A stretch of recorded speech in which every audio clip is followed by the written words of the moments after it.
Can Spider-Man save the MCU? Well, who knows? That and more this morning on Midnight's Edge of the Morning.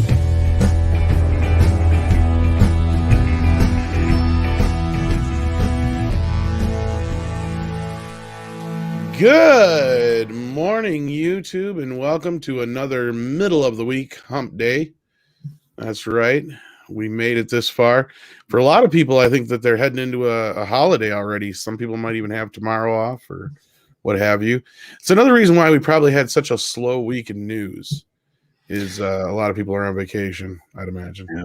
Or it could be that Wednesday is, as we call it in Norway, Little Saturday. Well, I think more of it has to do with the holiday season coming up, because I was reminded the other night when I'm sitting here ready to stream Name That Tune, and I'm like, is there gunshots outside? Since when did I move to Chicago? And then all of a sudden I realized, oh shit, they're shooting fireworks off already. It's like, that's a little early, but hey. Yeah. But welcome everybody. Joining us this morning, we have Andre the Boss Man and Culture Casino. How are you guys doing? I am certainly doing excellent. How about you, Cultured? I'm extraordinary. Today started off quite well, except for, me, of course, flubbing the intro to my 6-minute daily show. But other than that, it's been great. So, as expected, let's put it that way. So I'm excited. And you should continue to beat yourself up for that for the rest of the day. Did. Well, hey, to me, it's like that's on brand at this point. So I'm just well, to make it up for it, how about some free commercial? Because everyone, exactly half an hour ago, that's like a quarter to the hour, 5 days a week, Culture Casino will run like this very, very short news summary for the day. Why don't you tell us about it, exactly what it is, and where to find it? Yeah, the 6-minute daily, which obviously isn't every day. It's only weekdays, but it's it's misnamed, obviously.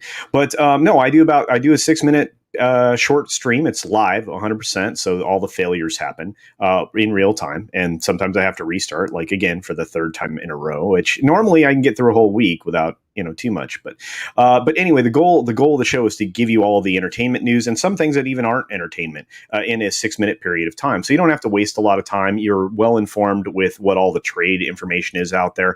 I do venture an opinion here and there along the way, but you get the headlines and a breakdown of what the stories are, and it's just digestible, and it makes it like I said, it makes for a fun show, and you feel informed, and you can go into great shows like today's show with a little bit more information that you would and prepared to chat with everybody. So it's kind of fun. I enjoy doing it. We have a pretty decent live audience every day, and I would welcome even more. So thank you for that, Andre. I appreciate it.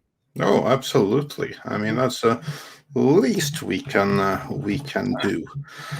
And speaking of someone else you'd also be checking out, we have, of course, our very good friend Mike the Mexican Iron Man, who sent us $14.99. Wow, you have to do that, but thank you so much. We really appreciate it. And he says, "Hail my three brothers, hail Muds.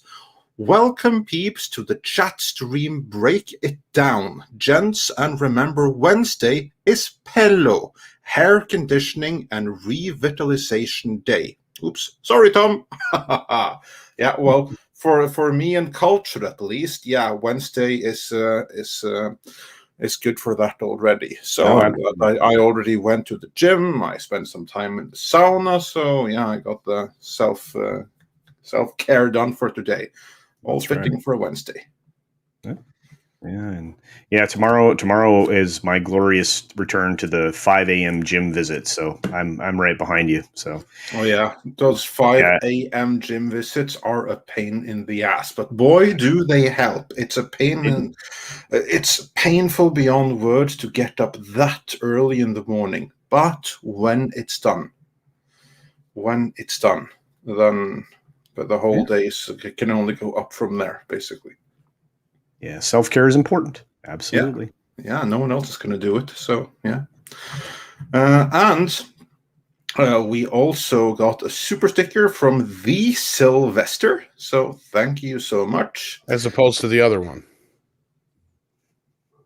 As opposed to what? The other Sylvester.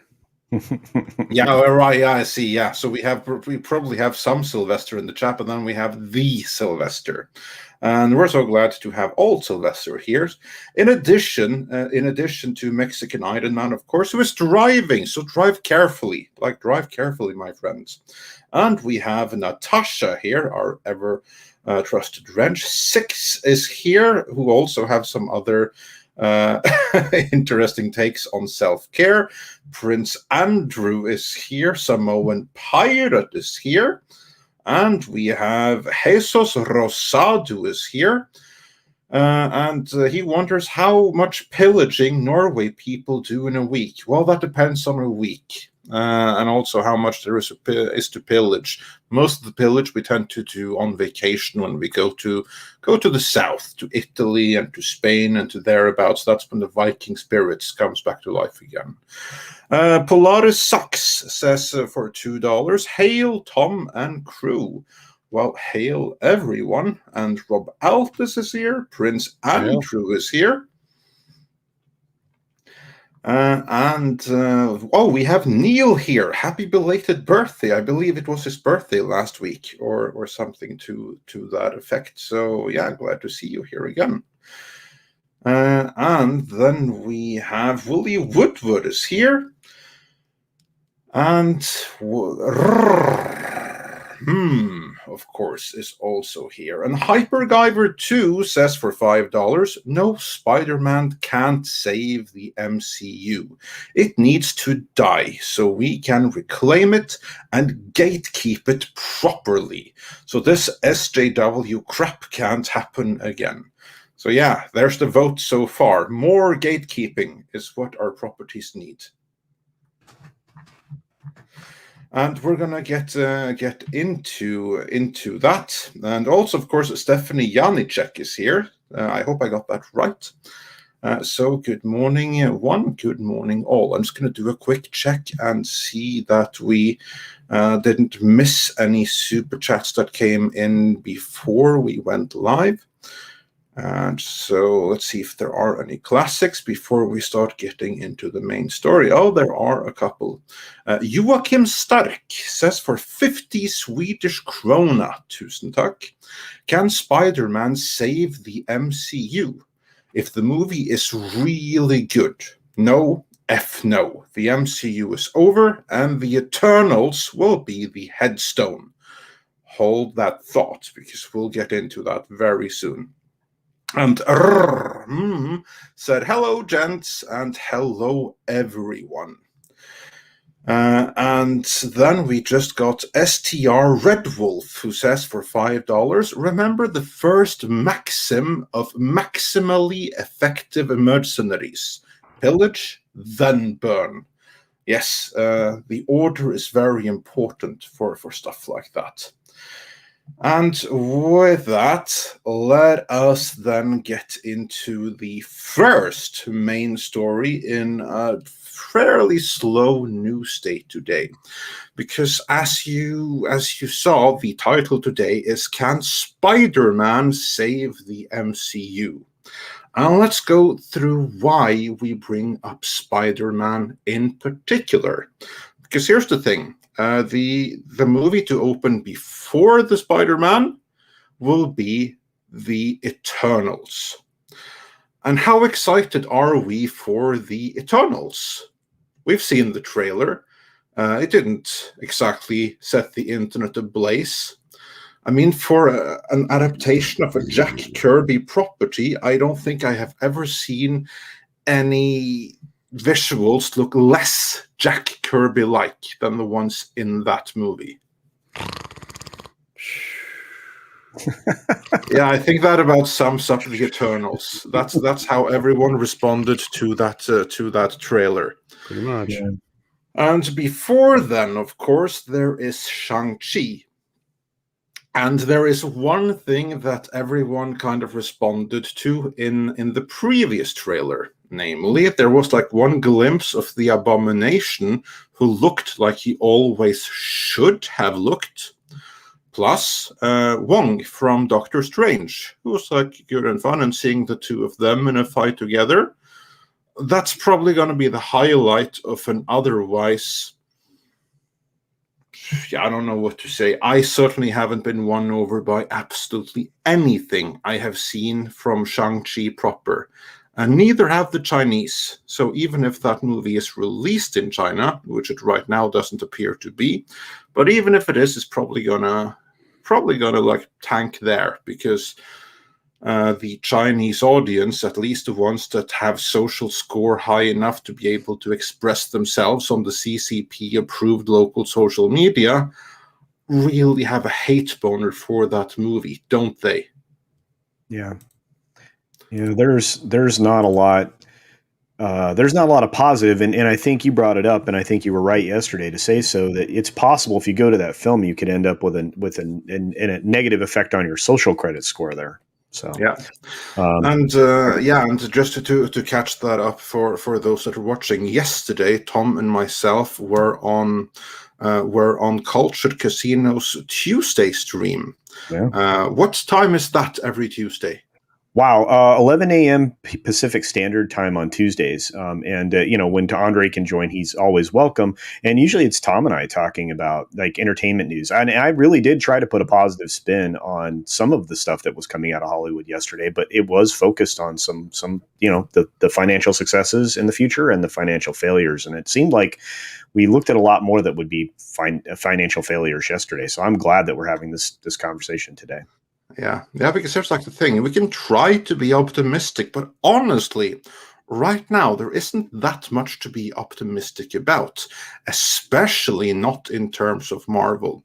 So we've gone through Eternals, which is the closest one to Spider-Man, and that looks like a bust. Maybe it'll surprise us, but from what we can see so far, it looks like a bust. And that's going to come out on the heels of Shang-Chi, which looks like a disaster in the making. I mean, to me, it looks like Mulan all over again.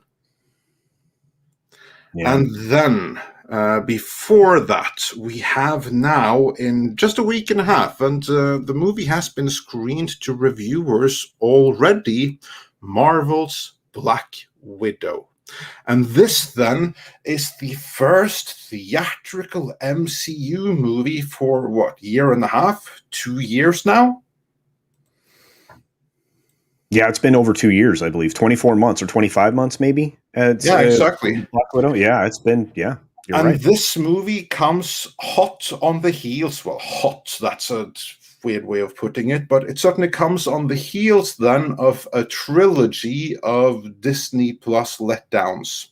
First, WandaVision, and then The Falcon and the Winter Soldier, and the one we are halfway through, or slightly more than halfway through right now, Loki. And if you liked any of those, it's fine. Like, good for you. But the fact of the matter is that neither of those were the blockbusters or the massive hits that Marvel kind of needed them to be. Because I submit that Marvel is or has been the biggest entertainment brand in history, for the simple reason that audiences came to anticipate that whenever there's a Marvel brand, you are in for one hell of a ride in theaters. Not every movie is going to be as good, but you'll always be entertained. You'll always have a good time. After 3 fairly dire Disney Plus series, I think that the Marvel brand has taken something of a beating. And in order to get back to what it had before, the next movie out the gate really needs to be a hit. It really needs to be that crowd pleaser, so audiences see, oh wow, Marvel is still Marvel. This is going to be awesome. I can't wait for what comes next. And the first movie that has to prove that now is Black Widow. And now, I have not seen that movie. Tom, you have not seen that movie, and Culture, you also have not seen that movie. However, quite a few reviewers have seen it. Yeah, quite a few reviewers have seen it. We have heard some rumors of what happens in it. And now when we have these official reviews, they confirm the rumors that we heard, and I think that we can make the statement fairly certain right now that Black Widow is not going to be the blockbuster crowd pleasing hit that Marvel needs it to be. On the contrary, it's going to be another filler waste of time. Yeah. I think that's being charitable too. Beyond being just a piece of filler, there are things that, you know, maybe will turn off even more of the audience and cause, you know, more fatigue. Because I think that we are reaching the point where there is fatigue with these films. I mean, in my opinion. Yeah, the last thing that Marvel needs now is a movie that not only is filler, as you say, but something that can be mentioned in the same breath as Captain Marvel. Yeah. From everything we've heard, ignore the praise of the Access media. What we have heard, and this is confirmed by the reviews of the Access media, that's kind of exactly what this movie is going to be. Yeah, the basic review I heard was that it's too late, too long, too woke. And it's just nothing but a setup for the what's her face character for Hawkeye. The sister. That's all this is apparently. And we don't mean to spoil anything, but the implied part of what we have heard basically is like the whole movie is, so cover your ears. It's a setup for the Hawkeye Disney Plus series, and that's it. I just said that, so that really didn't help them much. Yeah, I know, but we probably should give spoiler warnings. But sorry, not sorry. Like at this point, right, Sander, the Access media. Well, Willie Woodward wonders, have you heard anything about the end credit scenes? Yes, we have. We know what the end credit scene is. I don't know. We are not going to say what it is because that would be wrong. But let's just say. Honestly, I don't know if that's the end credit scene or the actual end scene I was telling you about. Yeah, there could be something else that will be added. I mean, this is something that Marvel has done before, because like one version is screened to theater, to reviewers, and then like the final end stinger is added only later. I mean, the star example here, of course, is the first Avengers movie. When that movie first had its premiere in Europe, the final end credit scene hadn't even been filmed yet. Like, they filmed that after like the New York premiere or something. Then they got in costume, they filmed it, and they added to the public release like 3 hours before the movie prepared to the wide audience in the States. So yeah, and they also just changed the ending as end stinger in WandaVision. So maybe they'll add something more. But from what we've heard so far, leads into the Hawkeye series, which is the entire movie. Yeah. So then that makes the whole thing pointless filler. Yeah. I mean, the Disney Plus series. I mean, my objection with all of them so far is that they all could have been 2-hour movies, every single one of them, but they've been stretched out to either 6 or 10 hours, and it still only has content for 2 hours, which means that the whole thing is just fluff with minimal story in there. Honestly, and it doesn't really lead to anything. I'm going to go out on a limb here, even though I haven't seen the Winter Soldier show. I don't think they'd even have made very interesting movies. No. I really don't. I think they would have been shitty 2-hour movies on top of it. Honestly, they probably dodged a huge bullet by not putting these out as films. I don't think anybody would have enjoyed them.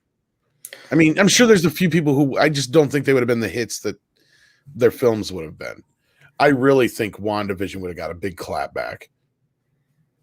Yeah, I think so too. So, and then that basically goes back to the headline of this movie, that the 3 Disney Plus series so far they haven't done what they needed to do. They haven't been the crowd pleasers that needed. Black Widow definitely isn't going to do it. And by all accounts, neither Shang-Chi nor the Eternals will be crowd pleasers either. So then it looks like Marvel is going to have a string of not necessarily flops, but movies that won't be crowd pleasers. And for a brand like the MCU that is built entirely on the anticipation that they're infallible, you go to Marvel, you're going to have a good time. That's the brand. Yeah. And so many flops in a row. Sorry, Culture, go on. No, I was just going to add to what you're saying. So yeah, they may not be outright flops, but they're going to underperform dramatically compared to what your expectations would be, I think, financially. And as far as the fan reception, I think you guys are both right on. You're going to have people that are disappointed. That guarantee of going in and having a good time, like you just mentioned, Andre, I think you're going to not feel as satisfied at the end of each of these adventures. So. Yeah, no, I think there's a big risk of that. I want to bring up some super chats. What I can bring up on screen is Merlin's Id, who says, "Allow me to doff my tinfoil hat. I think the real issue here is large franchises being used as vehicles for propaganda. No one would buy it otherwise." Yes. Culture, do you think Merlin's Id has a point? Oh, 100%. Yeah. Actually, right now, most of the media you consume is propaganda. It just is, unfortunately, in every segment of the industry as a whole, any form of entertainment, whether it be sports, news, whatever, because news is now entertainment. That's what you're getting the vast majority of it is propaganda. It's a vehicle for trying to sway hearts and minds. And that, I mean, it's very definition. And, Hollywood was good at that, way back during early points of world strife and wars and things like that. But now it's being turned against its own populace and, and the world. And actually, to be honest with you, but no, I agree with you. I think that's true. And it's obvious when you see, and I'll step back into a conversation we were just talking about where the previous Marvel series that we've seen on television on Disney Plus, they all have something in common. At a certain point, the audience shut down and the numbers dropped. And it seems to be this collapsing cone where you get to a certain point, you have a decent audience, and then you do something that's just so propaganda laden that it reduces your audience dramatically. And I think you're going to see more and more of that. And as the regular general audience catches on that this is now what's happening, and their satisfaction is lost. I mean, they're going to put two and two together. They may not now, but I think it speaks to a larger thing. I think you see that moment in Falcon and Winter Soldier where you watched the end, the essentially where people turned it off. It had a consistency, and the thing just dove down from there. Loki did the same thing recently, and and we can say exactly where. It wasn't one particular place in episode 3, but apparently 100,000 viewers were lost from the end of episode 2 to the beginning of season 3. Now, what happened at the very end of episode 2? Well, I can tell you, because I've seen the whole thing. Introduction of female Loki. Yeah. That's what happened at the very end of episode 2. And the audience saw right away, here comes the propaganda. Of course, it was there already, but here comes it really full force. This is the MCU right here. 100,000 viewers lost for the next episode. Well, and that's just in Samba data. That's not across the board. So that's a decent representation of who was watching the show, but that's just Samba data. We don't have all the information from all the other streaming trackers that are out there as of yet that I'm aware of, or maybe that was just Nielsen. I can't remember which, but I think it was Samba that recorded that. Am I wrong? I do not recall exactly where it was from. It's like one of these third parties. that analyze trends, everything like that. Because No, yeah. the real numbers only Disney Plus or Disney have access to, and they won't share them. But when third parties estimate that, or say that here we have indications to believe that there's 100,000 less viewers thereabouts, give or take. Oh, easily. Yeah, easily. Then there's a very good reason to think that. Yeah, but it just points to a broader. I mean, if the scale of numbers. I mean, obviously, if you Samba devices represent this portion of the population that's watching a given show, that also can represent a broader spectrum of the population as a whole, and you can tell that that's just a limited sample size, showing you just how dramatically it changed just on that limited number of households they were able to track. That's substantial, because if you spread that across the entire populace, it's dramatic. It's dramatic. It absolutely is. And I agree completely with the assertion that propaganda is a big part of it. Also, Neil says, I'll be seeing Widow next week. I haven't seen the Disney Plus series. I've been cutting out meh media. It's like eating a Big Mac. Been consuming older media. And you can't go wrong with that. But just so you've been forewarned, by all accounts, you're going to have a Big Mac next week. Yep. And then Durao On sent us a super sticker, so thanks so much for that. Let's see which others we can still bring up on screen here before we move on. Let's see. Dark Shadow 308 says, "Hail! The first thing you are taught in business school is every product and service has a life cycle. This is the beginning of Marvel's decline." Yeah, I agree completely. This right here. I agree that Marvel peaked with Endgame financially. Creatively, I personally feel they peaked with Infinity War. yes. But that's my opinion. And right now they are in a state of maturity or decline, however you choose to put it. Decline is I mean, maturity, I think, probably was at Endgame, and I think we are now in the declining cycle, and they actually are put themselves in that position because they've changed. Again, it comes with the writing and it's built into the production cycle, unfortunately, that we're going to see declining storytelling in many of these projects for a little while. Even if they try to course correct, I think we're going to see the declining cycle. So Dark Shadow, I agree with you 100%. Yeah, and also I agree with what you said there, Culture, about maturity. That you're right. Their maturity stage, that really was Endgame. It was one movie. That was their maturity state, and the tragedy here is that they went straight from maturity to decline so quickly after a decade's worth of build and growth. That says one thing only: mismanagement. Because they really needed to keep it at that maturity level. I mean, that should have been a walk in the park. All they had to do was not end the game on such a final note. But instead, what they did, they tried to set this up. What they did was basically say that, okay, this whole universe that everyone on the face of the earth now has fallen in love with, we're going to change all of that. We're going to trash all of that and do something new. Isn't that awfully similar to what Kathleen Kennedy did with Star Wars?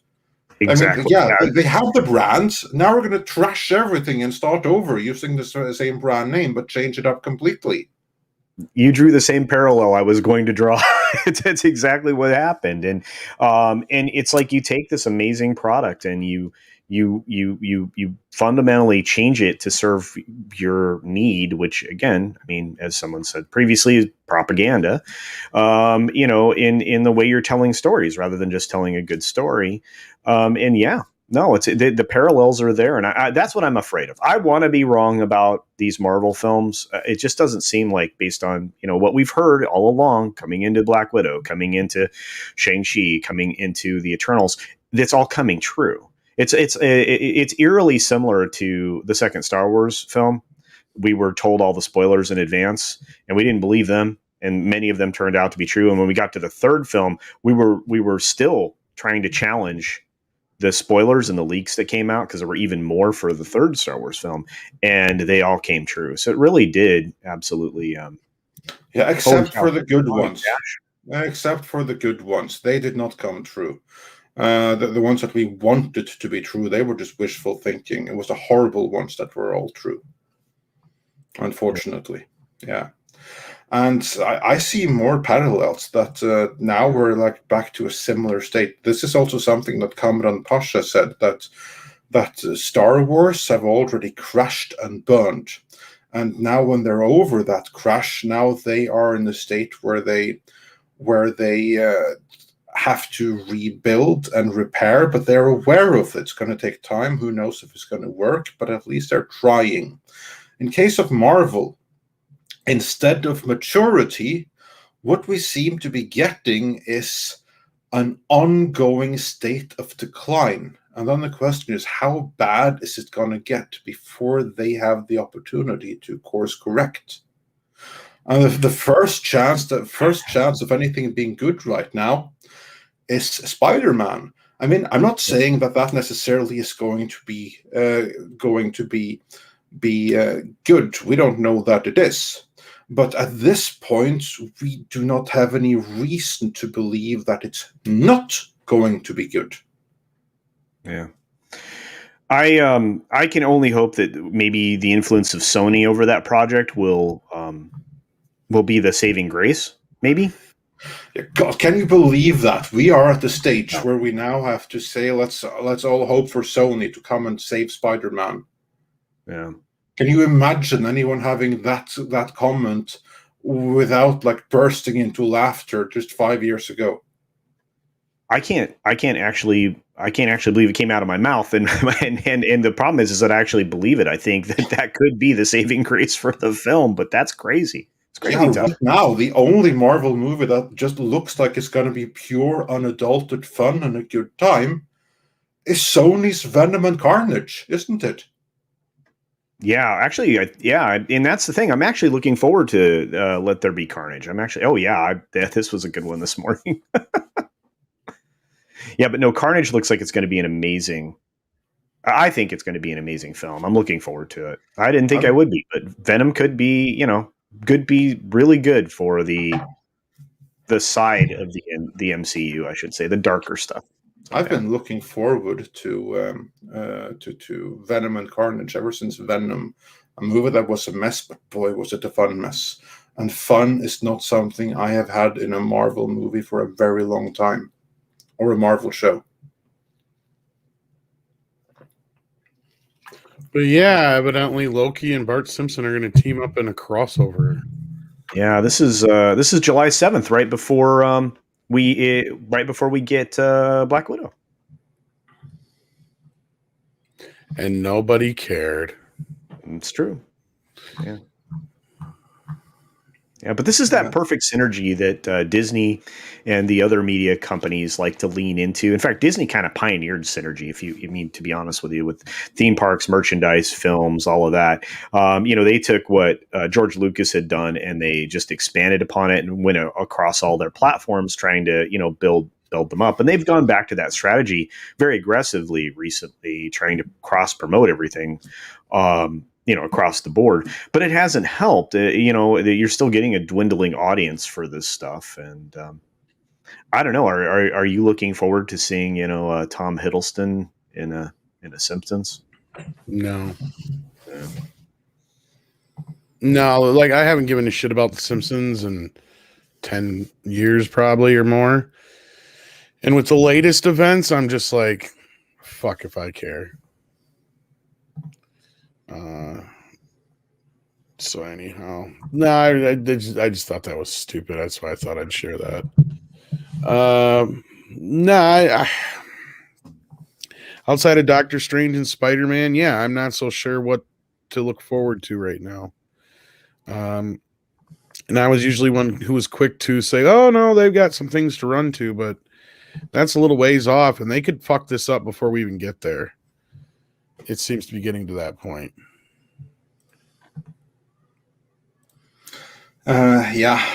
Sadly, it does kind of seem that way. Doesn't seem, and also like Loki and Simpsons. That's like, yeah, as you say, Simpsons was what it once was. Not really. Yeah, gosh, I don't know. When was the last time you enjoyed Simpsons? The movie. Wow, that's going back. Gosh, I don't even know. I mean, it was way before Disney was even talking about acquiring Fox that I think I enjoyed a Simpsons episode. And I wasn't I used to watch it every time it came on, anytime there was a new episode, and I stopped. I mean, maybe it's been 8 years since I really cared. 9. That's a shame because I was a huge fan of the franchise, and I like the area that they have at the theme park in Florida, Universal Florida. I love that area, but yeah, it's just rough. Yeah, I don't know. I'm just curious. I don't think Hiddleston's going to bring it back, and if they're going to do like a Loki version of Simpsons, I don't know. It often comes down to who asked for it, but again, it's this idea of synergy that these corps like to do. Nobody asked for it. And yeah, that's pretty much that. I mean, I just don't know what they're going to do from here to really get a lot of people back on board. I don't think these series have done anything to help their struggle to this point after post Endgame. They just started filming Black Panther 2. That's not really looking all that promising, if you ask me. Really, what do we have to look forward to? We haven't heard anything out of X-Men or Fantastic Four that's solid yet. So we don't know where that's going. We know we're getting Miss Marvel's movie. The Marvels. What else is there to look forward to, really? I mean, Blade. Well, honestly, it's Spider-Man, and then it's Doctor Strange in the Multiverse of Madness, and beyond that, who the heck knows?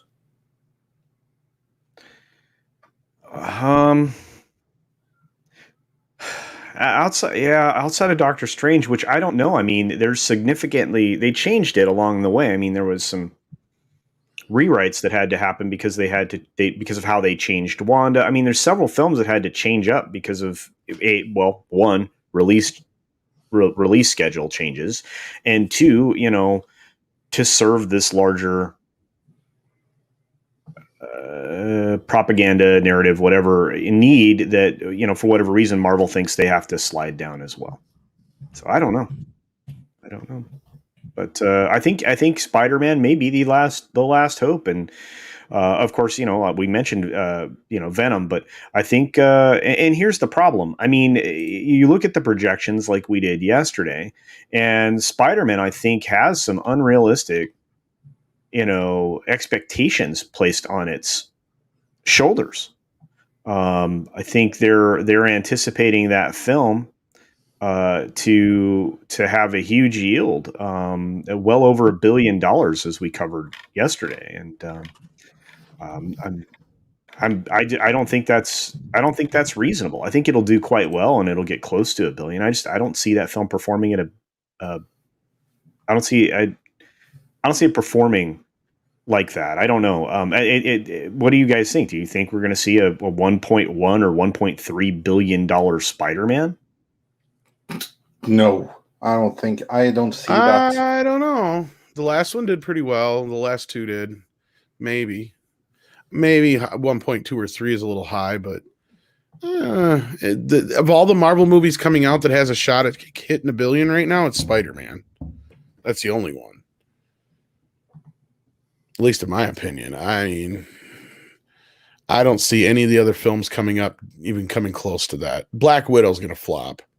I kind of predicted this a few times now. Like, I have a feeling it's going to be the most the post Infinity War era. It's going to be the the least money maker of all. So, well, and I'm going to say this, that I want to have people who are going to go see this in theaters.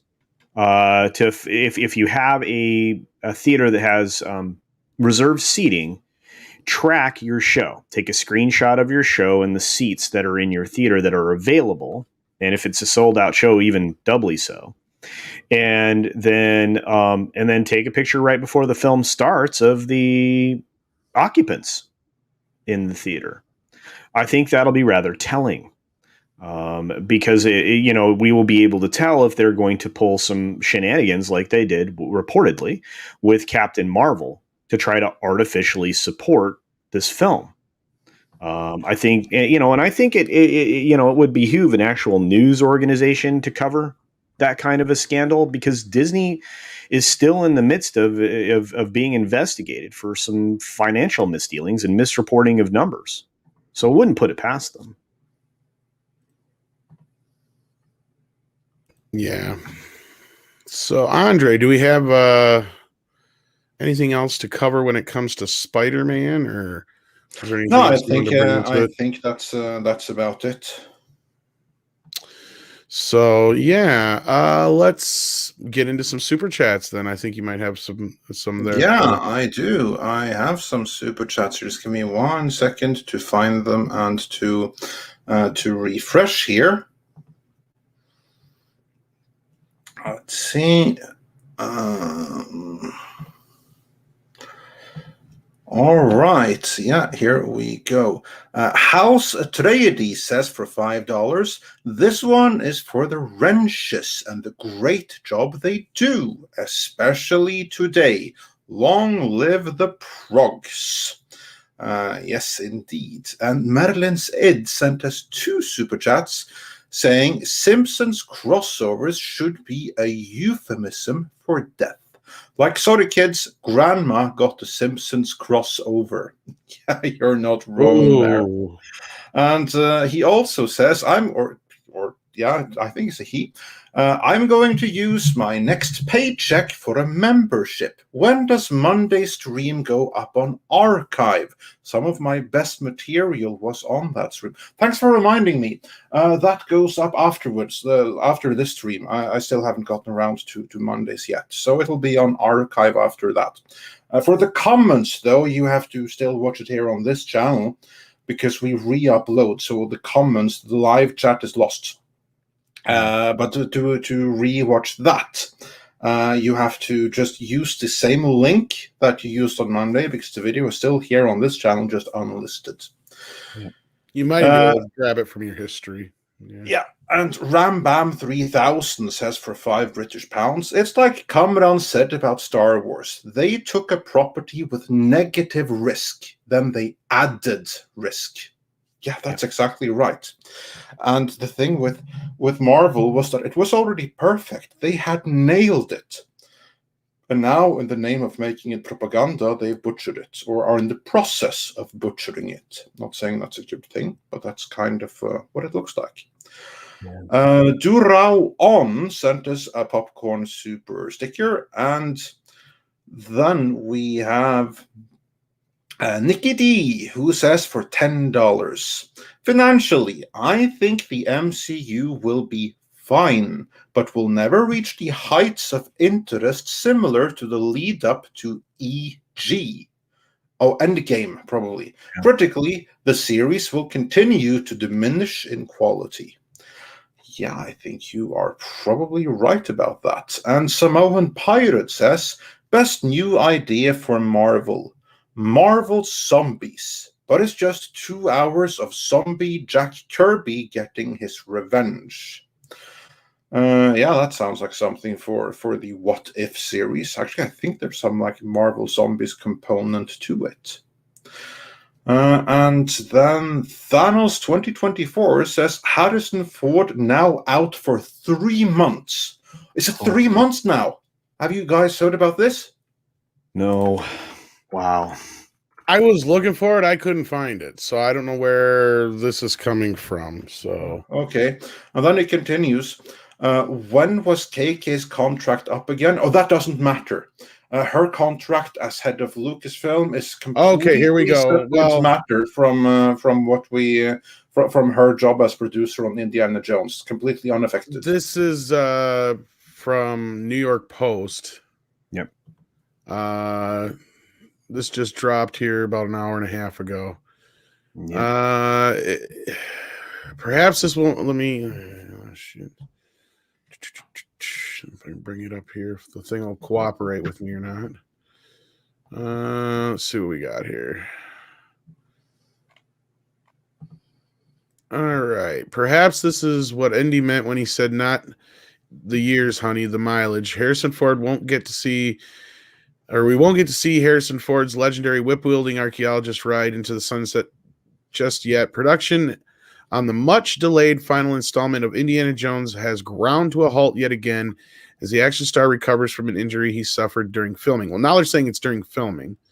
It is Harrison's last outing as Indiana Jones. Everyone thought it would be plain sailing, an industry insider told The Sun. But now Harrison is injured, and it is worse than first thought. Wow. The disaster began after the 78-year-old Star Wars actor hurt his shoulder while shooting a fight scene. Now they're claiming it was while shooting. That's a lie. I don't know about that part, but anyway. Well, we don't know what's the truth of the matter here. I guess that's true. Yeah, I guess that's true. I just, my assumption is, since it was widely reported that it was during a rehearsal for a fight scene. Yeah, that could be a cover story. I mean, that it was widely reported, but it was one place only. This was the official press release that was given to Deadline Hollywood. They're free to put whatever they want in there. It could very well be that in order to make it embarrassing, instead of, you remember how we broke Harrison Ford's leg on the set of Star Wars? Well, guess what? Oops, we did it again. God dang it. You know what? I need this one. Every time he goes to Pinewood, he gets injured, it feels like, but that's just me. Well, and according to this, it looks like the earliest they may be able to start production again is September. Oh my God. Oh, wow. Yeah. Where was this from again, you said?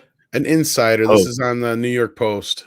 New York Post. Yeah, they don't. That's so it's. I'm inclined to take the word for that, because keep in mind, a shoulder injury that is bad enough that they always already put out a statement that they'll have to adjust the schedule, and they'll have to continue to adjust depending on how his injury progresses. That means they say right away, we don't know how bad this is. We don't know how long this is going to take. So 3 months now, again, we are now way past the time it takes an average bone injury to heal. So I think we may be talking either serious ligament damage, perhaps even bone injury. Well, not according to Frankie. Yeah, I mean, look, you have if it's a rotator cuff, he may not be able to lift his arm after the surgery for that period of time. There's a lot of hoops you have to jump through for a rotator cuff. Well, no, I'm not kidding. Frank Marshall posted on Twitter. What did he say? Hey, y'all, business as usual today while we continue to celebrate England's historical win over Germany 2-0. Indiana Jones 5. Yeah. Well, thanks, Frank. Thanks, Frank. It was excellent. That's what his tweet said, and it had a picture of Elstree Studios or whatever. Or not Elstree, the other one. Yeah, there's multiple sources now reporting this story in various ways. I think they're trying to cover up the productions because he didn't quite say it was. Wow. Oh, Frankie. No, so it looks like at least till September, if not longer, they're going to start. Oh, boy. They're really lucky to finish this movie. Yeah, actually, do you think that there's a risk that it might not be finished at all? The old saying goes, once the production stops, the chances of it getting started back up are slim to none. Yeah. Yeah, I think when you take the film out of the camera, it's really hard to put it back in. It is. Yeah, that's the old saying. And as I usually point out, it takes 1,000,001 things for a movie to go right and only one thing for everything to go off the rails. And this is a big one thing. This is a very, very big thing, yeah. So, I don't know. We'll see. That's right, 6. Congo! And in the Sun's version of the report, they say at least 12 weeks of thumb twiddling. Wow. Yeah, exactly. So it could be much, much more even. Well, we were getting the word, late last week, and they couldn't avoid the actual news getting out there. Now that it's getting out there, I'm sure they're gonna try and spin it in a few different ways because they may not know for sure. They're gonna try and get things off the ground. Do we see even an official thing by this weekend? Do you think? I think it's early enough in the week. By Friday, they have to address it officially. Do they? They're gonna have to say. I think so. I think you do eventually have to address the fact that eventually they had to with when he got hurt on fucking Force Awakens, but then we were just like, oh shit, but that was something he could kind of work through and around, because there's a lot of his stuff where he's just sitting in the cockpit of the fucking Falcon. This, on the other hand, he's got to be out and about and moving about. So this is a little bit different. And I mean, yeah, shoulder you can get away with to a point, but it depends on how bad of an injury it is, as we both, or all of us, were kind of saying this last week. Yeah. So, yeah, and I was concerned that it was a rotator cuff, that could be it keeps feeling like a rotator cuff injury and a bad one, like more than just a little tear, something that, with surgery, it's going to take forever. I really hope Gosser Verlaine is wrong here. He's like, these idiots are really going to kill Harrison Ford. I really hope you're wrong. Yeah. Thanks for the $20. But yeah, here's the thing. They already broke his leg. And this is a man who is quite accident prone to begin with. Yeah. I mean, how many people can say that I've fallen from the sky no less than 3 times? Yeah. Yeah. At a certain point, they take your driver's license away. Maybe they need to take his pilot's license and driver's license and any other license to boot. Yeah. Yeah. He just needs that card for the weed, right? Is that right? Yeah. Well, it's the medical marijuana. Yeah. Okay. So we're then talking minimum of 3 months. Minimum. Could be more. Could be 6. Could be 12. And also in his current age, he may not even fully recover. This is going to be something, that he's going to be dealing with the rest of his life, I'm sure. Yeah, probably. I mean, any kind of injury you get like this that late in life, when you're approaching 80, they're not getting away. Or they're not fully healing. It's as I always say, good thing that he didn't fall and break his hip in the shower, because he wouldn't be walking away from that. And yeah, he might be walking with a shoulder injury, but he might not be doing all that much else. Well, he's not. I mean, you can't lift your arm, and most of his stuff that you see is him doing something physical that involves his arms, whether it's punching a bad guy or swinging from his whip or any number of other things. It's, you often see him like climbing up off of a cliff side or, the side of some precipice, it's a very physical role, and he prides himself on doing a lot of his stunts, but I just, and as you pointed out, without massive amounts of specialized therapy and things, I don't know how recovered he's going to be, how quickly. So the words that were in that were at least 12 weeks. The words that concern me are at least, in that sentence. So man, that's concerning. Yeah, indeed. So, Andre, did we have any more super chats to get through before I had at least one more story to go through here besides the other one I think you had? But we do have more super chats to go through here.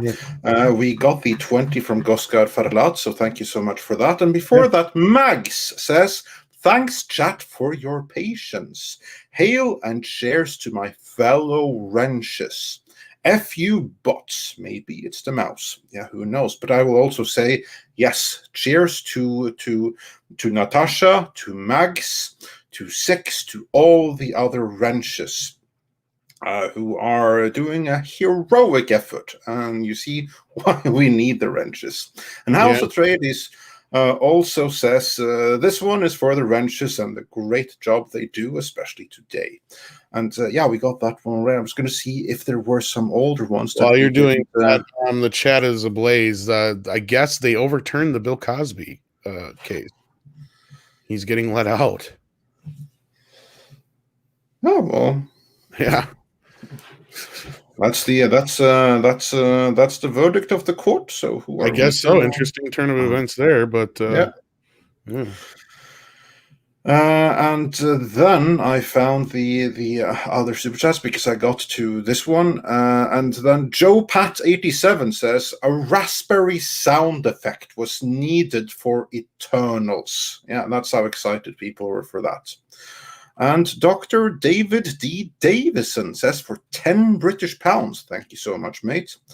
This is post the new Marvel Sony deal. We don't know what Disney agreed to keep Spidey, but it won't be good.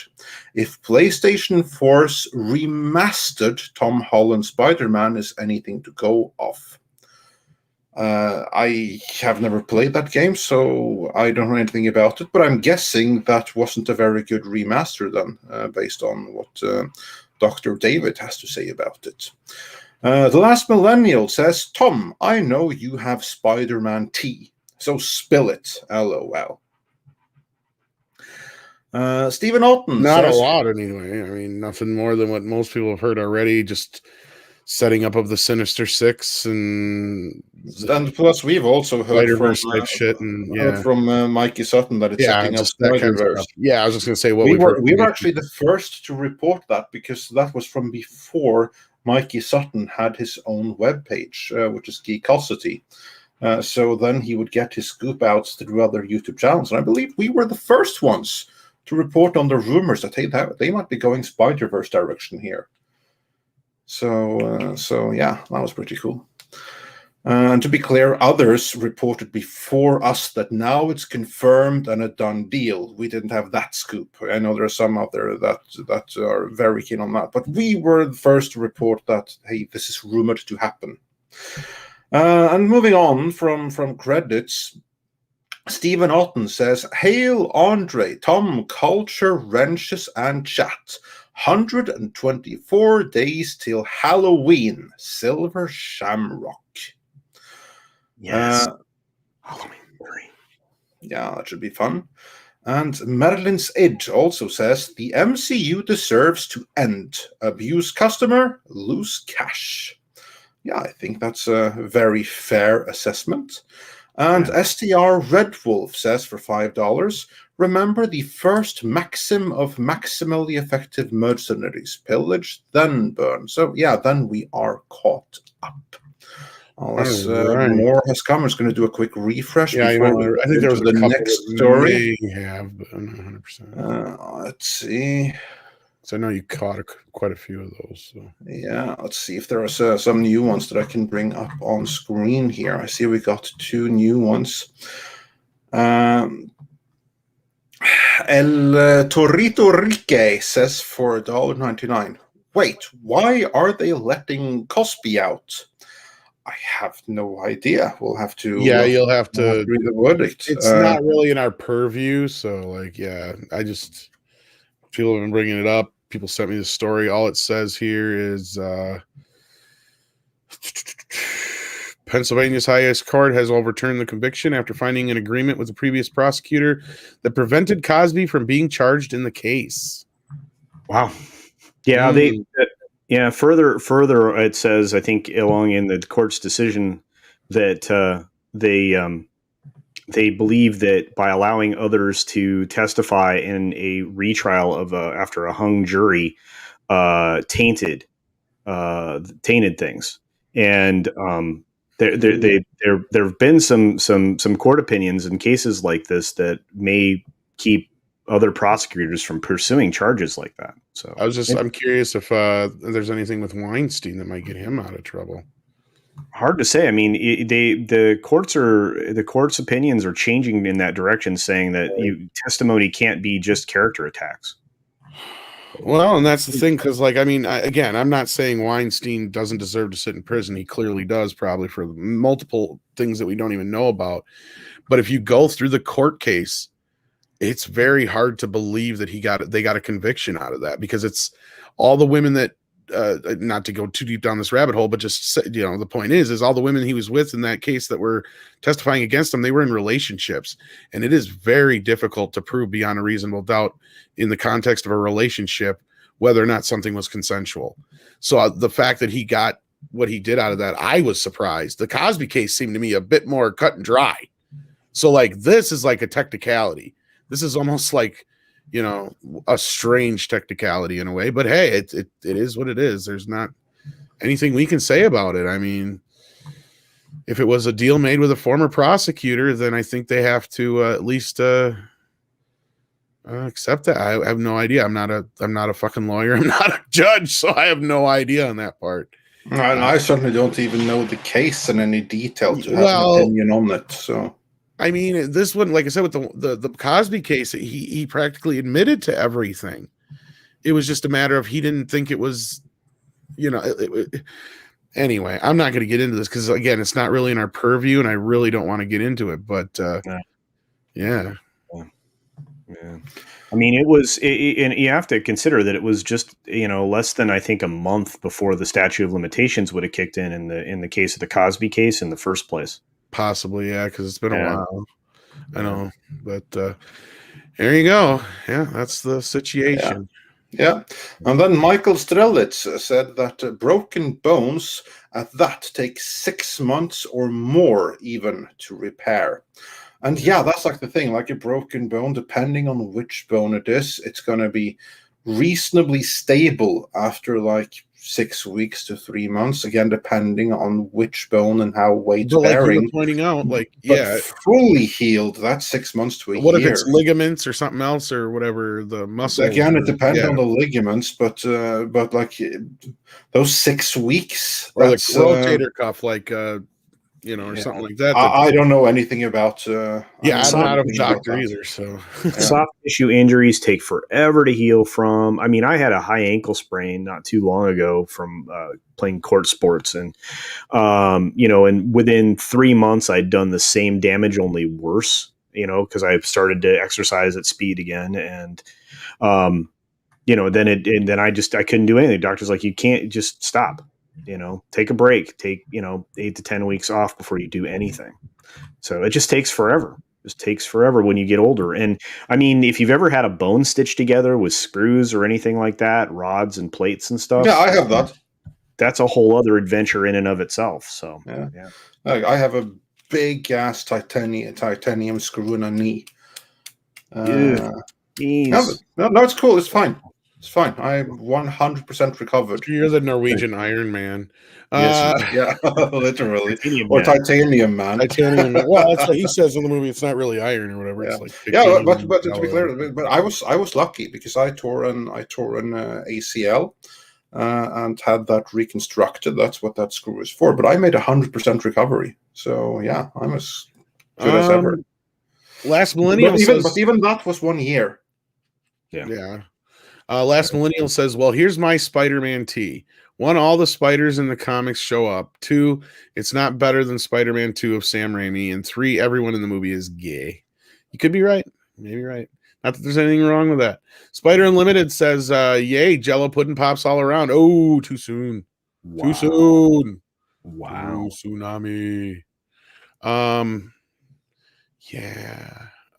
Anyhow, moving on. Didn't you say you had another story, Andre? Or Yeah, we do have another story, but before then, I think we had another super chat or two to get through. Did we? Did I miss it? Yeah, on this topic, El Torito Rique says $4.90 for $4.99. I hope not for Weinstein, but for Cosby. Wow, I wouldn't be surprised if he starts kicking the bucket later on, after or during witness protection. Yeah, well, we'll see. Again, I just honestly don't know enough about it to have an opinion. So I agree with what Straith Gamer is saying. Leave it for Nick Requieta. I'm sure he will have an opinion about it. Yeah. Apparently, Madeline's Id says Razor Fist might have some input on Cosby's case as well. Yeah, I haven't followed that at all. So, and again, like, if this is kind of out of our purview, like the only time we've really yeah, I know McCracken is always the only time we really ever bring these kind of things up is when it directly affects a production. Like we make it a point. It's not that we it's just not in our purview. I don't know how to put it, Andre, but like, yeah, that's it's basically, it's not what we cover. Like, we cover the entertainment genre media. So, for instance, if something like that were to happen with Tom Rothman or something like that, who has been instrumental in our genre entertainment, then we'd cover that fairly dispassionately. But something with like Bill Cosby, like, we have never ever brought him up in any of our videos for anything that we have done ever. And yeah, I mean, like, even the greatest example we have is the only one we really have touched on a little bit, and that it'd be the Moonves one, and even that was tangentially at best. Yeah, exactly. The only thing we brought up there is that we didn't talk about the charges or anything like that. It was more a matter of that was the means with which he was removed from his position. Everything beyond that, that's kind of like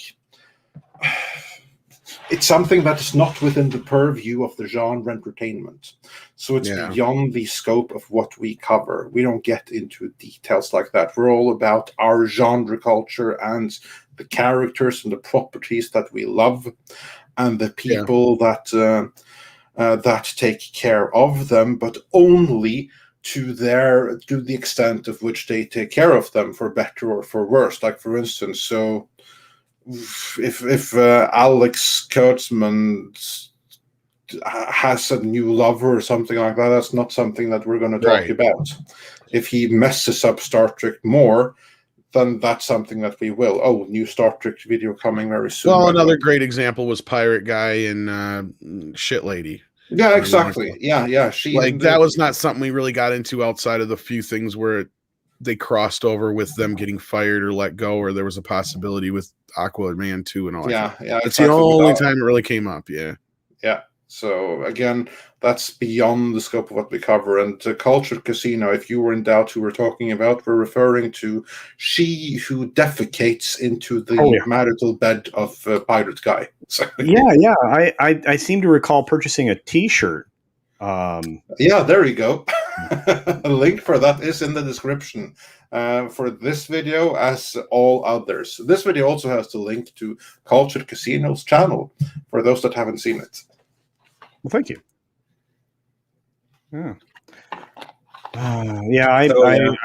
think that's a popular T-shirt. I think you guys have had some sales. So far, it's been all right.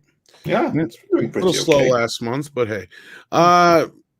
Did you have another story, Andre? If not, I got a bigger story probably, or at least one that kind of goes with one we covered this week anyway. Well, we can do that one first then, and then we have another nice little doozy one for the end. All right. Well, it looks like Tarantino, who's making the rounds on his recent release of Once Upon a Time in Hollywood novel, which is something I'd like to pick up, but I'll never have time to review, has slammed his critics. They can go suck a dick, says the director. After the Bruce Lee debate, violence against women in films, Harvey Weinstein's retirement, and more on the Joe Rogan podcast. So this is going to be a good one to listen to, I think. I can't wait to get a chance to listen to this. But Quentin engaged in a wide-ranging discussion with podcast host Joe Rogan on Wednesday, where he tackled several of his career controversies. If you guys remember, we just recently talked about Quentin's appearance on the Bill Maher show from the other night, where he shook things up a little bit and woke Hollywood. The Oscar-winning director discussed his pending retirement after his next film, the Bruce Lee fight on the Once Upon a Time in Hollywood and violence against, well, just reiterating the same thing they just fucking said there.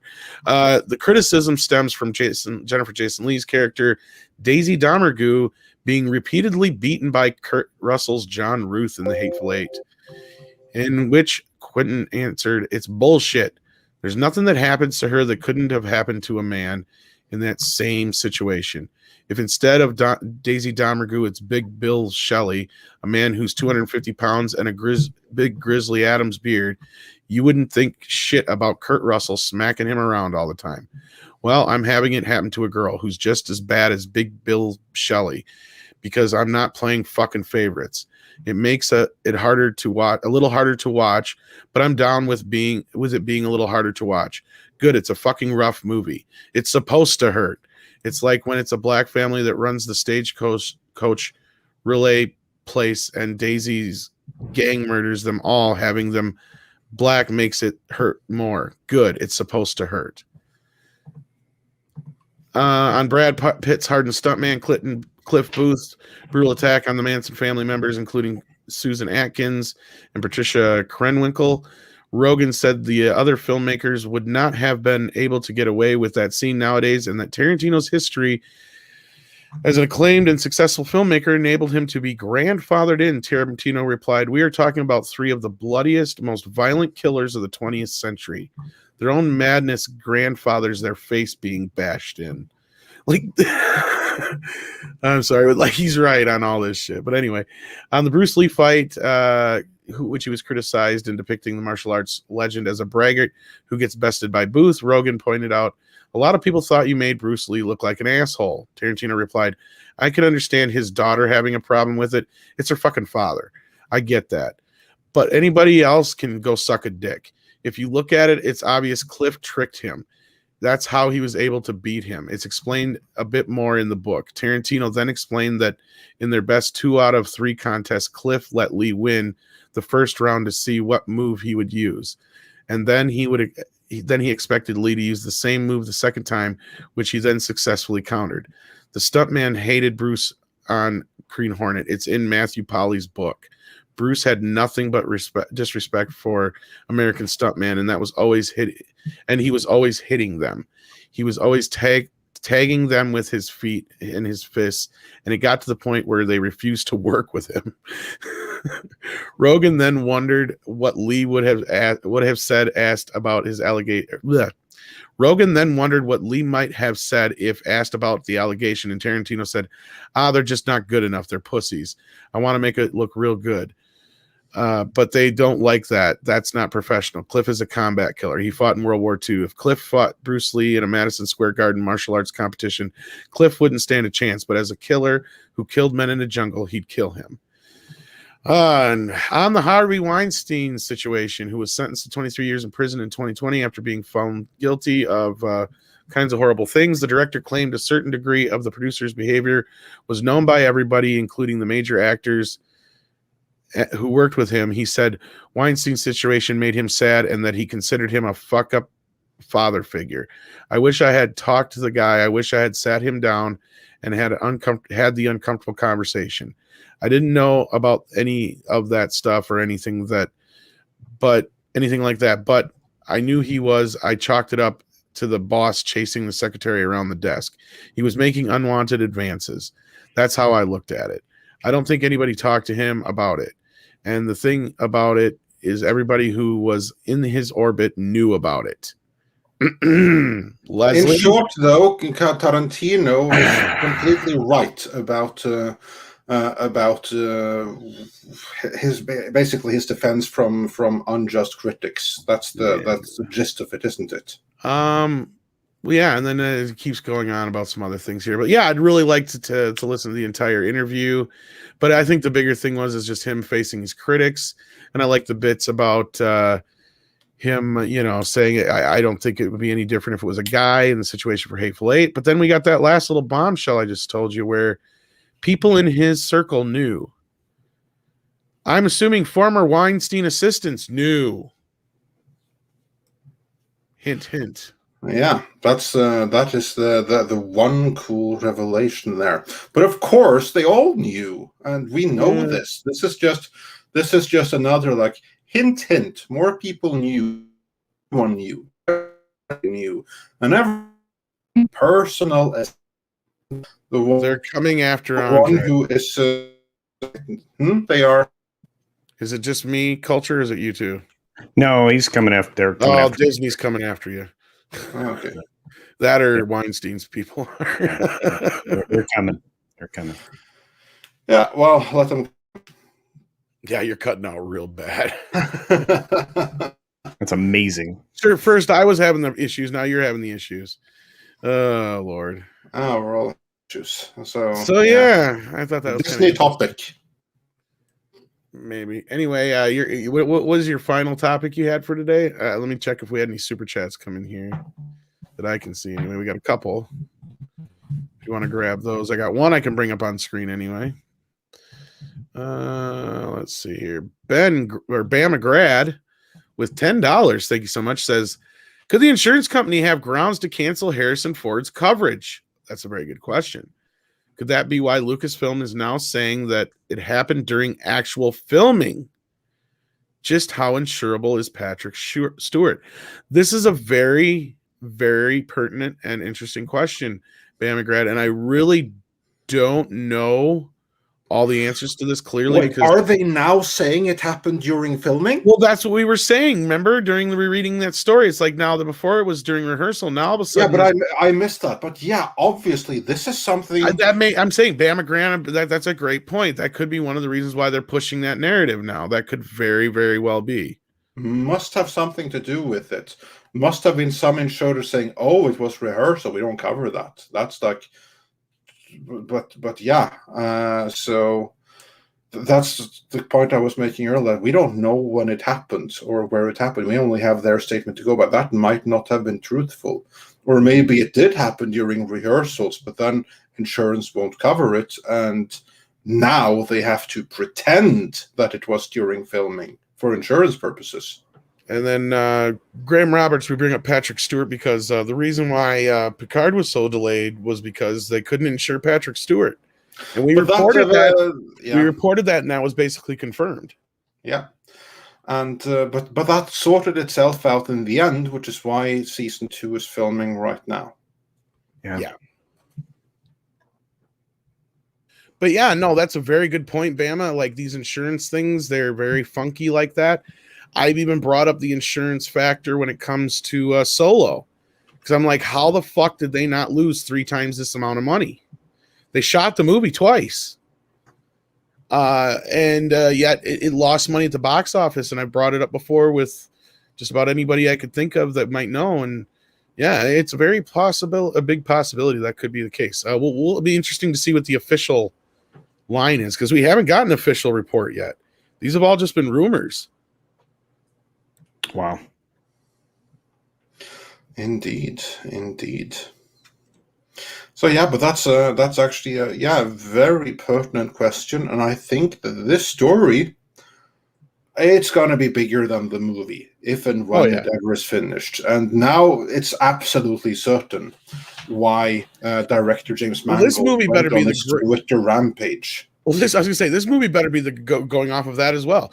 This better be the greatest Indiana Jones film we've ever seen, or this movie is going to be so plagued by the ramble of the shit that just went on, or however you want to put it, like between Harrison getting hurt, Mangold going ape shit on Twitter, Steven Spielberg leaving. It has everything just stacked up against it. And so I don't know. And Valiant Renegade, our good buddy, just sent in $5, says insurance issue is likely complicated. It's not just about Ford's injury. It's more about the production insurance covering huge loss from the delay. Yeah, that's the thing. And I'm sure there's some people out there like you, Valiant, who may know a little bit more about the insurance aspect of things that probably will have more to say about this as we go forward with the Yeah, news. and the covering a 3-month delay. I mean, basically, that's shifting around the entire shooting schedule after it has begun. I keep this in mind, that the reason after Batman v Superman, when they had to retool for Justice League, but they didn't, they just kept on filming because they gambled on doing it on the fly, is because they figured out that it's gonna cost more to push the shoot back, such a massive, huge scale shoot, than to retool on the fly. It's going to be expensive either way, but it would be more expensive because think of this: it's like a 3-month delay. If you have to shut everything down, you have to let the crews go, you have to let the caterers go, you have to reschedule the filming with the actors, we have to basically rehire, move everything around. You may even have to get a new crew because some of these you may people have to get a whole new crew. Exactly, you may have to pay them for the time that they, depending on their contracts, for the stuff that they no longer will be able to do. They may have another movie 3 months down the line. Same with the actors. I mean, half the cast can have other things that they need to do. Like, all prime example is Henry Cavill, mustache gate. That whole thing was predicated on they had to get him back for reshoots. And Tom Cruise is like, no, you're not shaving the mustache. Like, he's not going to fuck up. They're not going to fuck up my movie just for their stupidity. So, like, these kind of things will happen and run into. The only thing that I know that'll probably keep this thing on track is I don't know if I heard it somewhere officially or somebody told me. I may have even heard it from some of the same people you did, Culture, if it wasn't out there in the atmosphere, is that this is Harrison Ford's last movie. This is it. Yep. He's done. This is, he's retiring after this. This is his last film. Well, if anything, this is a sign that his previous movie needed to be his last movie. I know, right? Like, I'm like, I don't know if he's going to get it done. I hate laughing about it because it's so ironic, but still. And that's the thing. I mean, I can see him doing voiceover work, but like James Earl Jones, I think he's just done. I mean, and I'd heard that a couple different places. There's been some leanings that way. I've heard a few retirements that are coming up. I remember telling people about, I don't even know if it's still out there yet, but Ron Howard's only got like 2 more movies in him. Yeah. Well, of course. I mean, you have to. Here's like the thing that if you look at the person's career, especially in terms of Hollywood, where it takes a long time to break through and stuff like that. I mean, how long is a person's working career? Like 30 years, 40 years? Say 40 years for an average career, for an average person, right? And even that's pushing it. I mean, closer to 30 probably for most people. Really, that's not too long. And then if you look at Hollywood and big movie productions, how long do they take from a director who has to be there from the beginning of pre-production all the way up till release? That's like easily 2-3 years per movie. So, like for instance, when Quentin Tarantino says that he has a goal of directing 10 movies, that's actually not that's not a bad output. I mean, there are many directors out there that would be glad to be able to direct as many as that. And plenty have directed much, much more, but in general, a person's career, even a person's lifespan, is a somewhat limited thing. It doesn't go on forever. Yeah, and again, I mean, it's just, and again, if he just ends up doing voiceover roles, then so be it. But you are finite. There are elements of your life that are finite, and you have to come to grips with that. And retirement's not a bad thing, and it's not a bad word. Yeah. So what's sad though here with this Lil Jenberg says, Lil Jen Borg. If I could fucking read today, looks very Swedish to me. Gotta say, I'm glad Christopher Lee didn't retire at 80. Here's the thing though, at 80. Christopher Lee looked 20 years younger than Harrison Ford does. Like, that's the big difference there, I will also say I'm very, very glad that Christopher Lee kept on working for as long as he did, that they shifted everything around him to accommodate his advanced age and everything like that, and make it look good on screen, and it worked like a charm. I mean, some of his more memorable roles came after he was 80, or when he was like, he's a true legend. I mean, unsung actor as far as the amount of shit that he has done. Like, I just reintroduced myself to his Dracula movies recently. I'm still in the midst of, if I can ever find time to watch them. But like, yeah, I mean, that guy's got such a broad fucking career that is overlooked when people bring it. Just, I mean, the end of his career, like you just said, Andre. I mean, he did shit like Lord of the Rings and all that kind of stuff. Not to mention the guy was Dracula, and arguably, considering Bela Lugosi is generally the go-to guy. Yeah. There's a lot of people who will, Christopher Lee also. I'll take Christopher Lee's Dracula over Bela Lugosi's any day. He played him more times. I think, honestly, I don't know if anybody's played him on screen more times than Christopher Lee, to be honest with you, if you don't count TV series. I think on the big screen, you may be right. And not only that, Christopher Lee, he also played Fu Manchu more than anyone else in like 6 movies. That's true. Yeah. And there's not like only was he Dracula, he was Frankenstein. Granted, that wasn't his best role, but still, that's true. Not either. Yeah. So I mean, I know we jumped from Harrison Ford to Christopher Lee, but hey. Only goes to say that that not everyone has the same kind of expiry date, but just Harrison Ford's career for the last 20 years has sucked down with Indiana Jones 5 and everything that was with Harrison Ford before that. In retrospect, I don't like to use terms like cursed about a movie, but if any movie is that, then this is starting to look like it. I'm trying to remember the last time Harrison Ford had a good film in the 90s. I mean, Air Force One is only fun because of how fucking batshit crazy it is. Let's be real. Wasn't it like a ghost thing or something like that? I don't. The one he did with Michelle Pfeiffer did okay. That was a Robert Zemeckis movie. I know the one you're talking about. Where is his wife that he killed before or whatever? Yeah, something like along those lines. Yeah.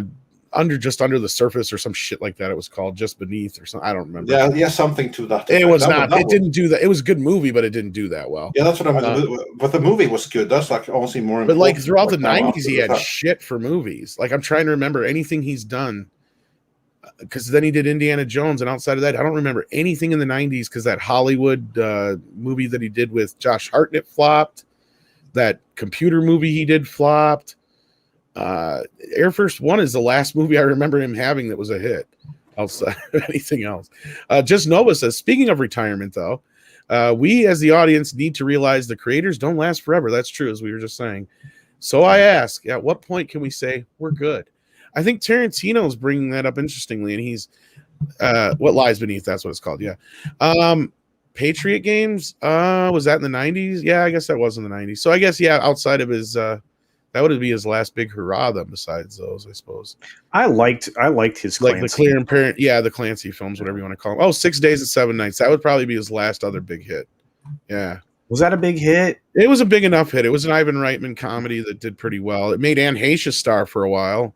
Until Psycho killed that. Made her a star for like 5 minutes. I think Ellen fucking her made her more of a star, to be honest. Didn't hurt. No. Regarding Henry was good, Uncle Remus, but it flopped at the box office from my recollection. I don't think it did that well. The Fugitive, that would have been what, 92? Early 90s, yeah. Yeah, 92, I think it was.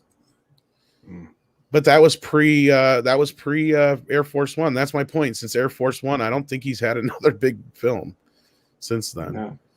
Yeah. Naked Fame. Do I like your new name? It's what is that called? Where you mix up the letters in that are already there and make a new words out of it. I forget. What, anagram?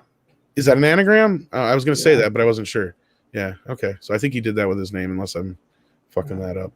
But all right, we had one more story here. But did we have any super chats in between? Yeah, no, we didn't answer the question from Just Nova. Yeah, we did. What point can we say we're good? Culturally, you get to weigh in on that. What point should we say we're good? That's a good question. Oh man, I was good a long time ago when it came to these film, Harrison Ford. Here's the thing.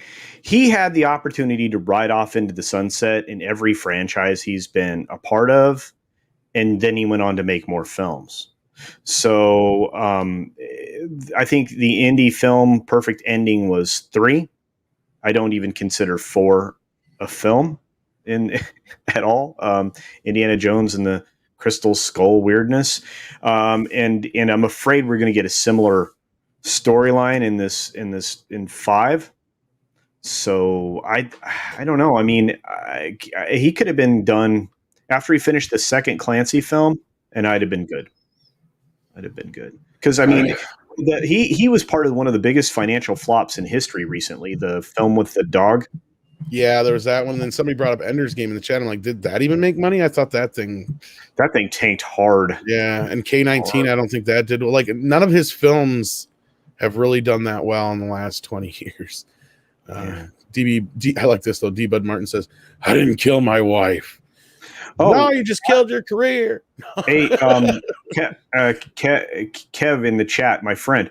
I'm not ageism. Believe me, I'm getting older. I turned 50 this year. We're old. Yeah, and I'm looking at 78, going, I better be retired at this age. I'm gonna be like Beavis and Butthead. We're old. Oh gosh, come on. We're a bunch of old white dudes here. House of Atreides says, what do you all think of Harrison Ford never got a role in Star Wars? Would he have been as big of a star today? No. He didn't even want to act then. He had actually retired from acting. He was going to just do carpentry and shit. And he just happened to be working in the building where they were doing the auditions, and George knew I think he was like fixing George Lucas' door or something like that. And he was like, hey, I need someone to, you, doorman, come and actually, yeah, and the story was that he actually offered Harrison the job to begin with, but Harrison's like, no, I'm done acting. So that's what, like, Kurt Russell was the next one in line, I guess, for the longest time.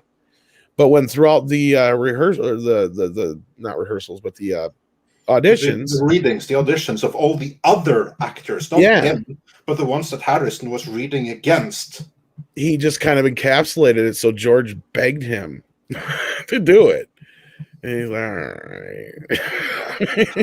and that is the role that led to Indiana Jones. Because here's like the thing that Indiana Jones, which he almost didn't play there too, yeah. Yeah, no, that was supposed to be Tom Selleck until Magnum PI got in the way. Yeah, because after that, George didn't want to cast anybody he'd really worked with before, and he had Tom Selleck directly in mind for that role for some reason. He was just dead set on him. Then we had Caraon. Coraon, Witch in Residence, I guess. Uh-huh. So you're saying my curse on KK worked. You're welcome. I guess. Yeah, we have the real Scarlet Witch among us. When did you make this curse? I guess is the question. Yeah, well, I just please just keep it in that direction and just lay it off us, and we're all good. Well, not just that. I hope you didn't do it before The Force Awakens, because then you doomed us all. Tom hating names continues. It's not that I hate names. It's you got to try and read these things in all one gobbledygook thing. Yeah. Hyper Guyver 2 says, my guess regarding Indy 5 is someone went on the set and started talking about Macbeth. This Oviedo is concerned. Yeah, and for those that haven't seen it, you want to catch the Blackadder Season 2 episode, the one featuring the actors and the Scottish play, which cannot be named. And then we got Augie Ben Doggy from Hardware Wars. Tom said, show me the effing money in a Harrison Ford voice. Show me the fucking money. That was pretty good. I like that. Belong in a museum. Yeah. And we have some more breaking news. Michael Miller says, again, since we're talking I knew that was coming. Allison Mack from Smallville sentenced to That's 3 all years. she got. I'm surprised. Man, they were trying to get her none years. There were people really fighting to get her 0 time in jail. Who stole my pot? Probably that cult that she was part of. Yeah, that could very, very well be. So yeah, well, I'm sure that if she had been a he, it probably wouldn't have gotten off quite so lightly. But anyway, so yeah, then Cosby is off the hook, and Alison Mack is on it. So yeah, good going. Yeah, that's strange. White girl goes to prison. Black man gets out. Strange. Well, we had one more story. Is equity finally happening, and we're just like not seeing it? Sorry, I'm not gonna go down that fucking road. Wow. Wow. You really nailed it. Wow. Yeah. Wow. Yeah, that's another thing he's not gonna say, wow, the entire Loki show, I guess, either. Oh. Did you hear about that? Owen Wilson never uses his famous wow. He has to. If he doesn't, then it's not. Then it's a figment of our imagination. He's not in the show because he has to say. Wow. Well, the whole show is kind of like a figment of the imagination because it takes out plus. We find out in the last episode it's been Luke Wilson this whole time dressed up as his brother. Man, but Luke has a much better nose, so that'd be hard to sell. He's also. Oh no. Yeah, and this came across the transom. Evidently, we got some news about Patty Jenkins' Star Wars movie, Rogue Squadron, according to Bounding into Comics here from John F. Trent, says director Patty Jenkins, known for her Wonder Woman films, recently laid out her version for the upcoming Star Wars Rogue One Squadron film. The film announced back in, I'm not going to say it again, back in December 2020 during the Investor Day. Lucasfilm president Kathleen Kennedy announced it. She said this, that, and the other. Okay, so what we got here is a little video, I guess. Well, this is all just up what we got so far. Okay, get to the new stuff, John.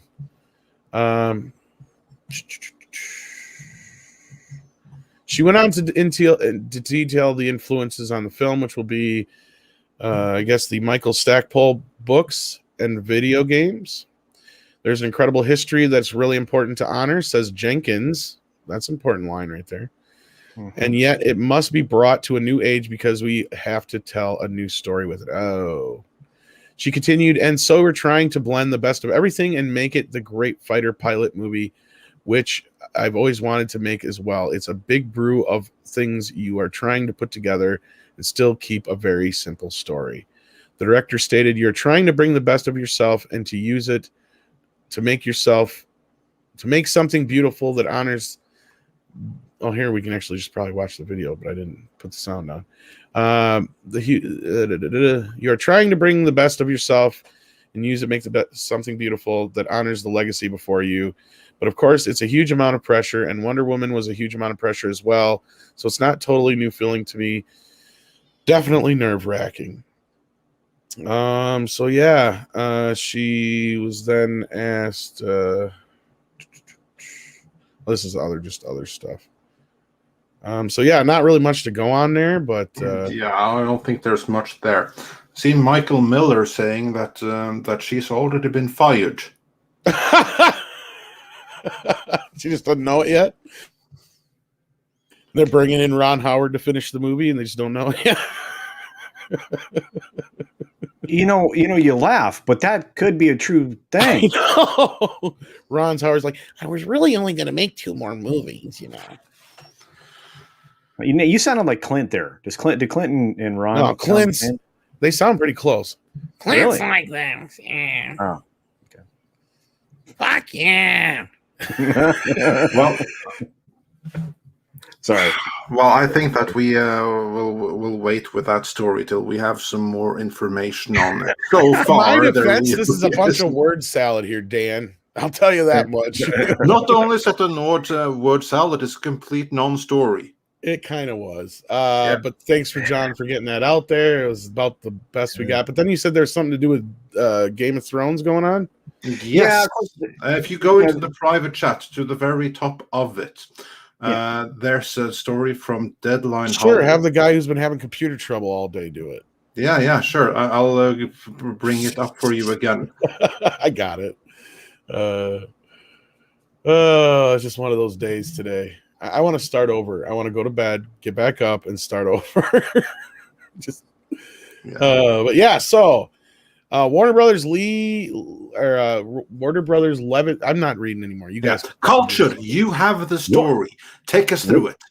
You betcha. Warner Brothers leaves an open virtual production stage. HBO's House of the Dragon set as first shoot, which actually this is news that we've known for a while, but essentially this is the indication that they've actually started to use that facility. This is a state-of-the-art facility, very similar to what Disney's been using for their virtual production for shows like The Mandalorian, WandaVision, etc. Although this one is of substantial size. Essentially, this is going to be the primary filming location now for this show, rather than obviously the landscapes of Ireland. V Stage, right, becomes one of the largest virtual production stages in Europe, offering 24,000 square feet of total space. The inside features a 7,100 square foot wraparound virtual production environment using a matrix of more than 2,600 LED panels integrated with the state-of-the-art processing system. The bespoke also to the facility is an additional 5,500 square feet of LED panels with 8 sections that work independently of one another. So what's really great about this is essentially they can create everything, including the overhead. So you can actually have a full, complete environment in this production shot. And this eliminates the need for green screen technology.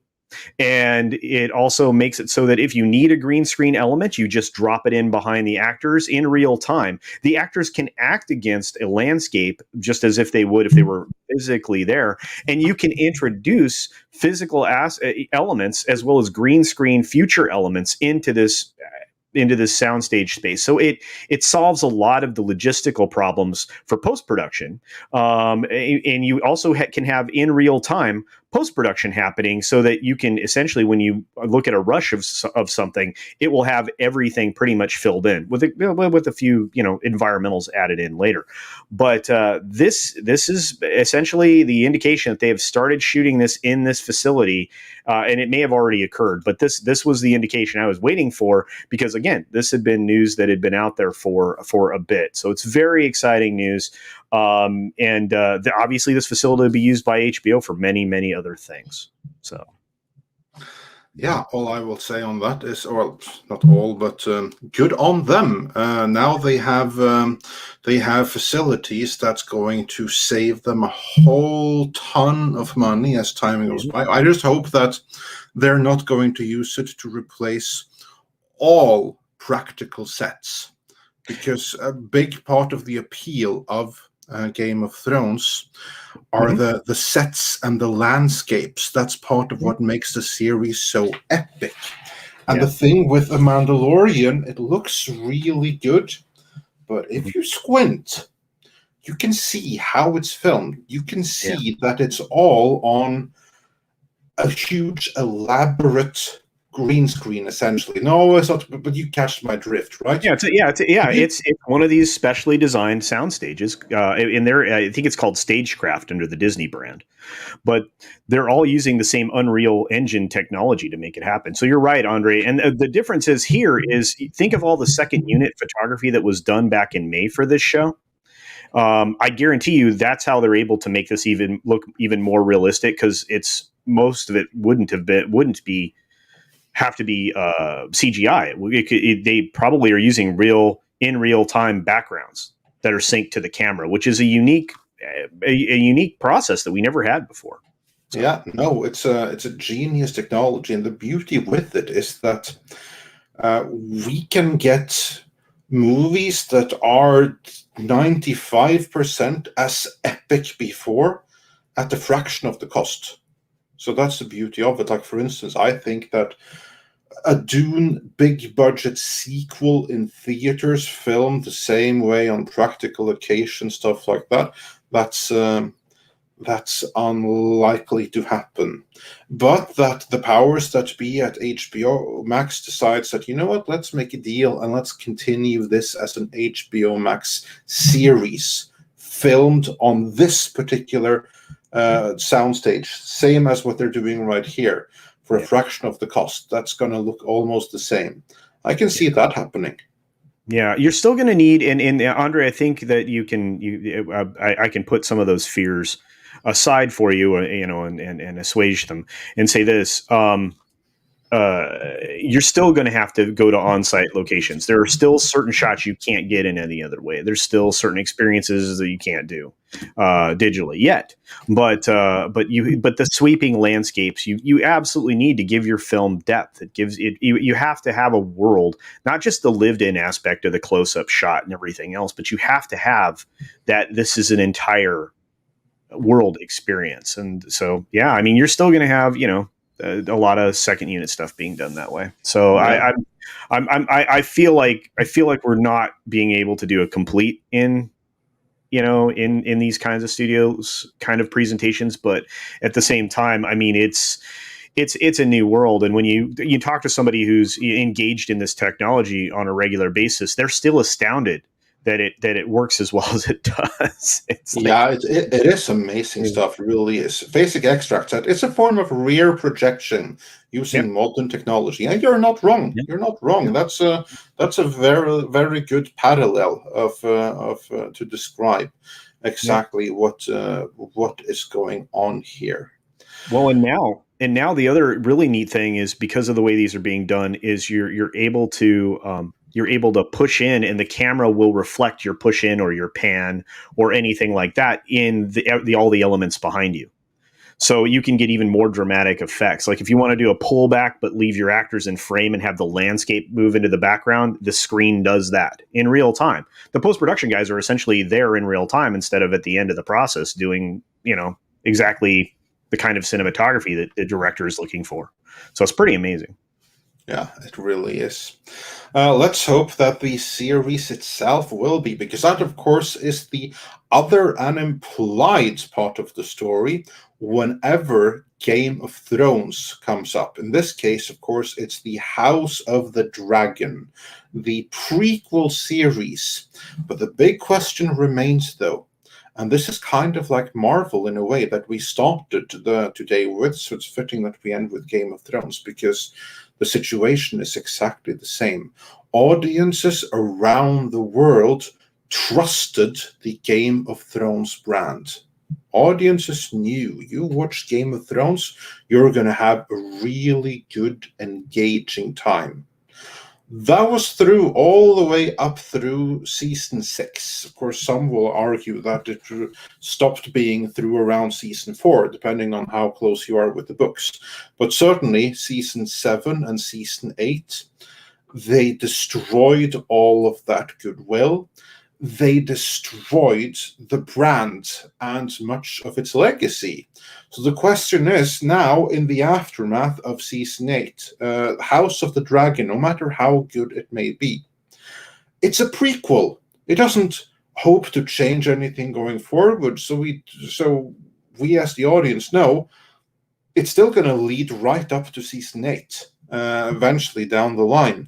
Do you think that anyone is going to be interested in this, or is the Game of Thrones brand as a whole too tarnished? Wow, that's a great question. If you're posing that to me, I'm going to say the book people are still going to be engaged and interested in this. The people that are fans of the literature, and the people who still have hope that he'll finish the actual books around the series that had such a terrible ending. You mean the religious people? Sure. Yeah, the people who are invested in the property and the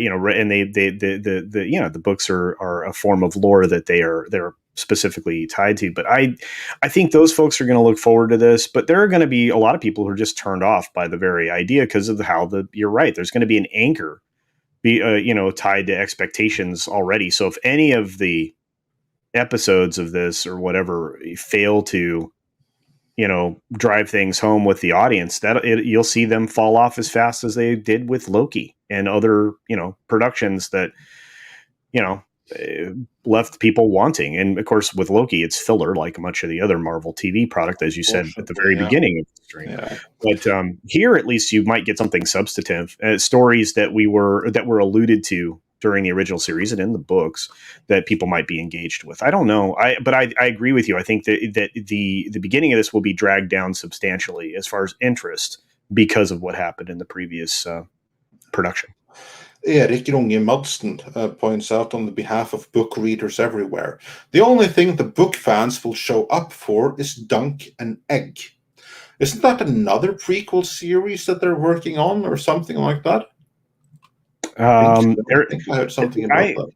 Correct me if I'm wrong, Tom, but right now there's like 5 things in various forms or at various states of production and pre-production. There were 5.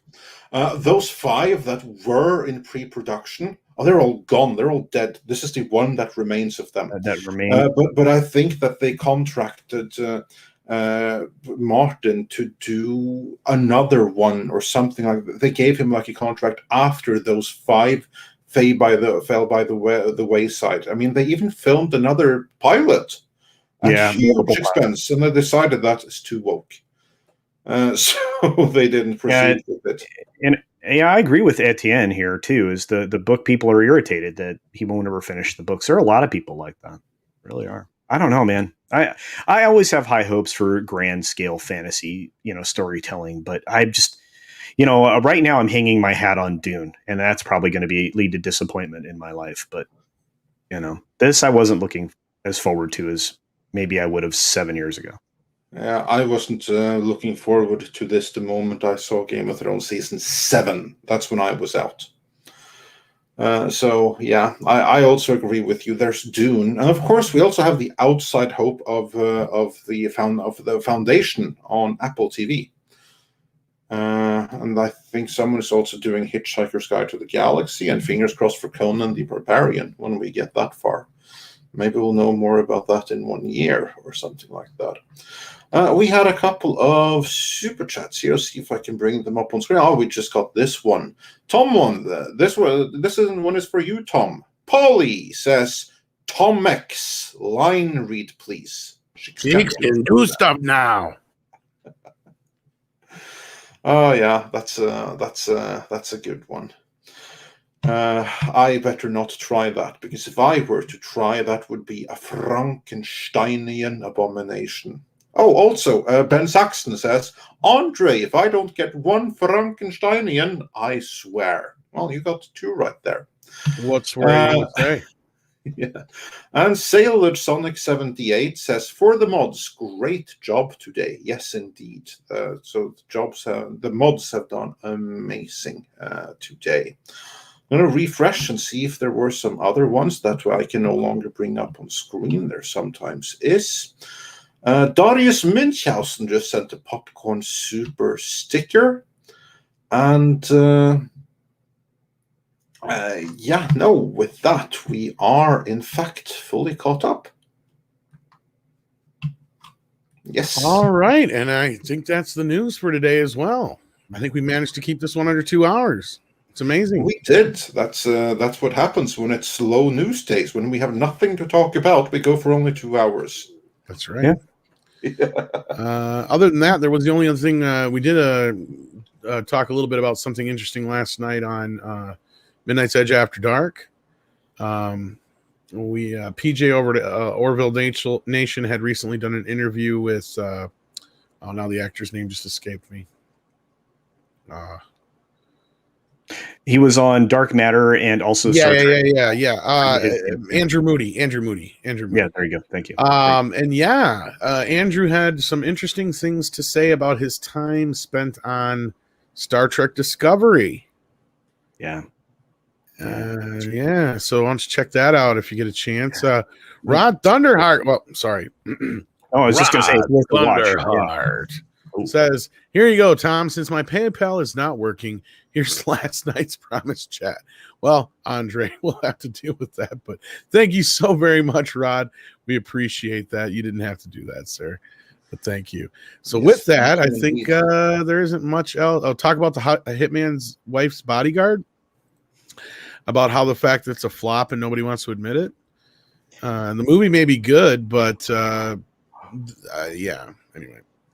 It had really soft box office reception.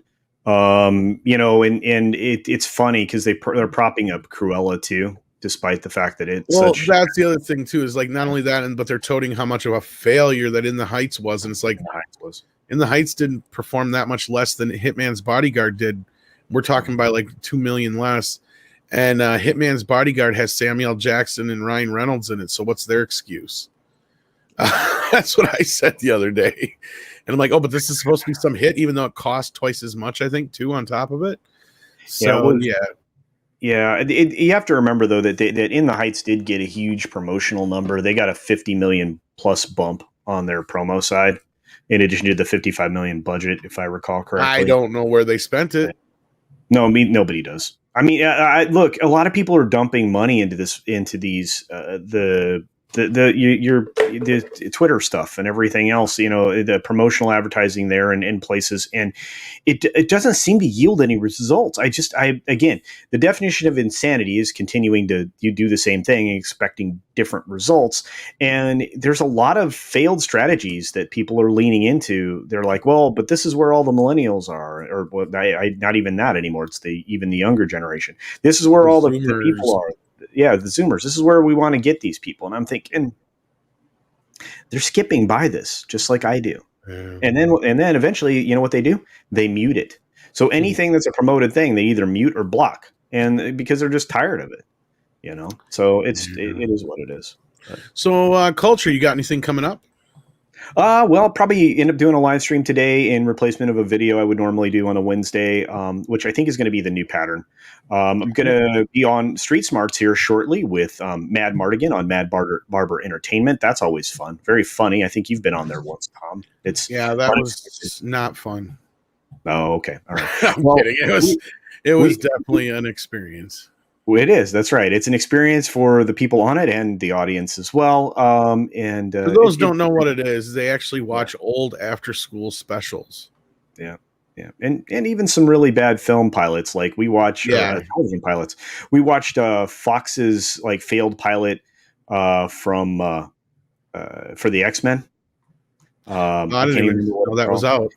Yeah, we watched that. And of course, you know, these are things we're able to do without getting, you know, strikes and stuff like that. Be careful, because I loaded up that old Justice League pilot on an old channel of mine, and it got struck. Ooh, all right. Well, we are, and of course, we use a filter, and we talk the whole time, and usually it's very mystery science theater freaky.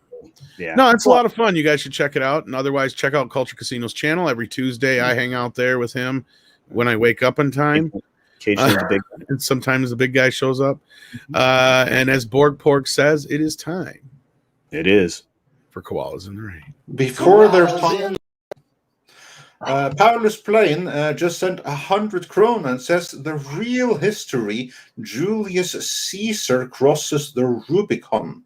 In fake history, Anne Boleyn was black. Can we have a white Martin Luther King, Mandela, and a lesbian Princess Diana, and a gay JFK, Love from Norway.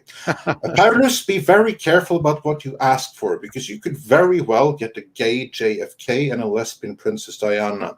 The others, not so much. Some might argue she was anyway, or at least bisexual. So there you go. And now with that, I finally was actually on time getting the Koalas in the Rain up, and I had to stop it mid-koala. Well, it'd be stopping them after koala. But yes, with that, it's time for some Koalas in the Rain. Are you sure? Koalas in the rain, koalas in the rain, no fucks given.